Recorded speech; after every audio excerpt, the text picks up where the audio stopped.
M'aimes-tu? Encore une question. Hier, c'était une question des disciples, même si elle était un peu tue vers Jésus. Ici, c'est une question de Jésus envers un disciple, 3 fois répétée. 3 fois.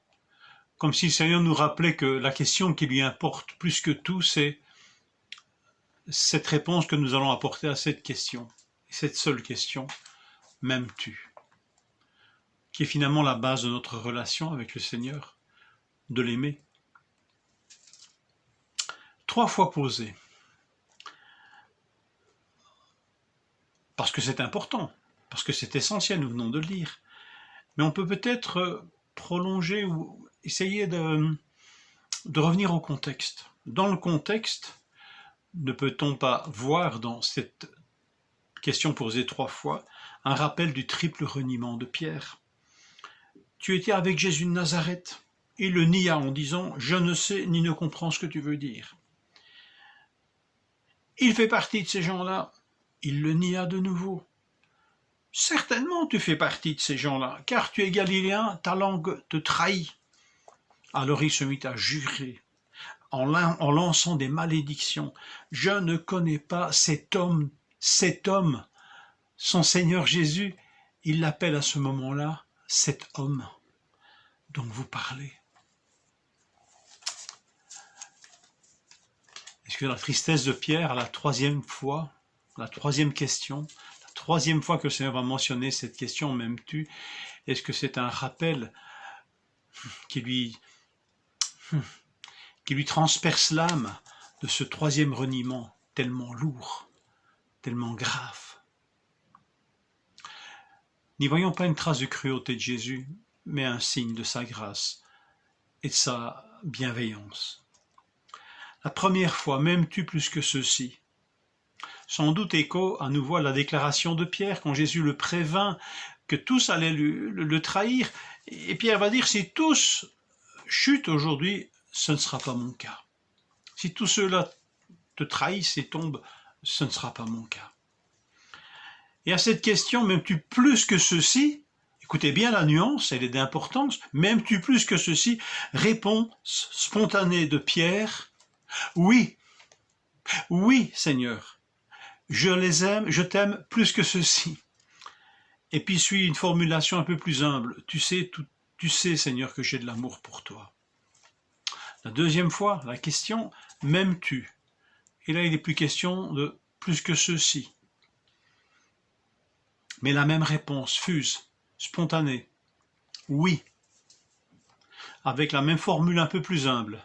Seigneur, tu sais que j'ai de l'amour pour toi. La 3e fois, le Seigneur lui pose cette question, as-tu de l'amour pour moi? Et là, avant de répondre, Pierre éprouve de la tristesse. Enfin, une tristesse selon Dieu, que Jésus avait en quelque sorte annoncé en Jean 16,20, vous serez dans la tristesse, mais votre tristesse se changera en joie. Oh, c'était une autre tristesse, et c'était celle de la séparation d'avec Jésus, et la joie c'était celle de le revoir vivant, mais il y a décidément une tristesse selon Dieu qui conduit à la joie et à la vie. Cette tristesse, Paul en parle dans l'Épître aux Corinthiens, en disant que cette tristesse conduit à la repentance, et que cette tristesse-là, on ne s'en repent pas, parce qu'elle conduit à la vie. Seigneur, tu sais tout. Tu sais que j'ai de l'amour pour toi. En lieu et place du oui, Pierre dit « Enfin, Seigneur, tu sais tout ». Le oui de Simon, le sincère apôtre, mais trop sûr de lui, fait place à « Seigneur, tu sais tout », du disciple humble, qui attend tout du Seigneur, même la capacité de l'aimer. 3 fois le Seigneur confirmera son appel. Ça ne pose pas de problème pour Jésus, l'appel. 3 fois, il va dire « Paix nourrit mes brebis ».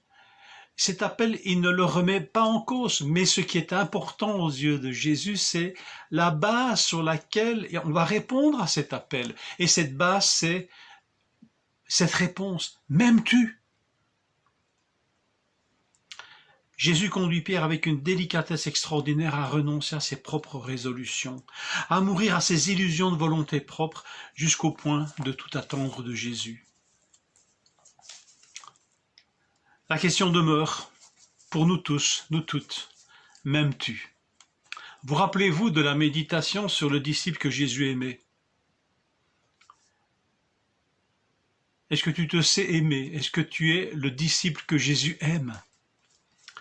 Et je vous avais proposé cette réflexion. Et si Pierre, à cette question de Jésus, m'aimes-tu, avait répondu, je sais d'abord, Seigneur, que tu m'aimes, qu'est-ce que cela aurait changé? Alors je vous invite à réfléchir à cette question et peut-être à répondre, à faire cet examen. Seigneur, qu'est-ce que je réponds à cette question? M'aimes-tu? Que le Seigneur vous conduise dans cette réflexion, devant cette question essentielle. Bonne journée.